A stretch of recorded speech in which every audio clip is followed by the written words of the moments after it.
வணக்கம், இது முருகஸ் கிச்சன். இன்னைக்கு வந்து நம்ம பூண்டு குழம்பு செய்யறத பார்க்க போறோம். பூண்டு குழம்பு தேவையான பொருட்கள்: 20 பல்லு பூண்டு, 3 தக்காளி, 25 சின்ன வெங்காயம் எடுத்து இந்த மாதிரி உரிச்சு சின்னதாக கட் பண்ணி வச்சிருக்கேன். ஒரு பச்சை மிளகாய் 2ஆ உடைச்சி வச்சிருக்கேன்.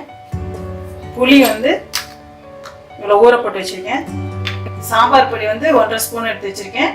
வெந்தயம் 1/2 ஸ்பூன், கடுகு பருப்பு 1/2 ஸ்பூன், பெருங்காயம் 1/2 ஸ்பூன், கொத்தமல்லி, கருவேப்பிலை. பூண்டு குழம்புக்கு 4 ஸ்பூன் எண்ணெய் போட்டுக்கலாம். நல்லெண்ணெயை விட்டு செய்யுங்க, நல்லெண்ணெய் தான் நல்லா இருக்கும். எண்ணெய் காஞ்சிச்சு, கடுகு போட்டுக்கலாம். வெந்தயம், பூண்டு குழம்புக்கு வந்து கொஞ்சம் எண்ணெய், கொஞ்சம் நல்லெண்ணெய் கொஞ்சம் கூட விட்டீங்கன்னா தான் நல்லா இருக்கும். பெருங்காயம் இப்போ வந்து பூண்டு போட்டுடலாம். கருவேப்பிலை போட்டுட்டோம். கொஞ்சம் பூண்டை ஃபஸ்ட்டு போட்டிங்கன்னா தான் அந்த பூண்டோட வாசனை நல்லா வரும். இதுதான் பூண்டு ஃபஸ்ட்டு போட்டிருக்கேன்.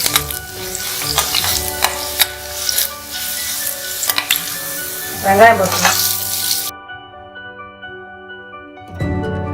இந்த பூண்டு குழம்பு வந்து சூடாக சாதம் வச்சு கொஞ்சம் நல்லெண்ணெய் சாதத்தில் விட்டு இந்த பூண்டு குழம்பு வச்சு சாப்பிட்டீங்கன்னா ரொம்ப அமிர்தமாக இருக்கும், நல்லா இருக்கும். ரொம்ப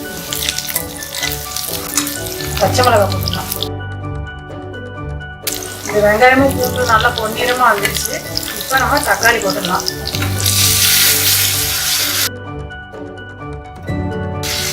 தக்காளி வதங்கிறதுக்கு கொஞ்சம் உப்பு சேர்த்துங்க.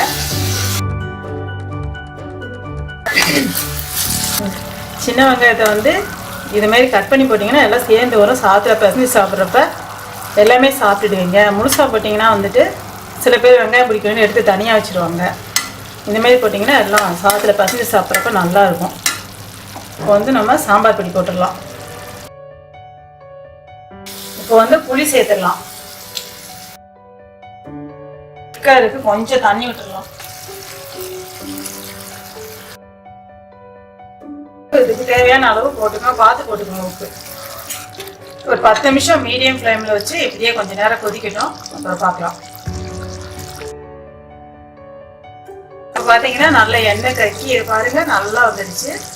இந்த ஸ்டேஜில் இறக்கிடலாம்.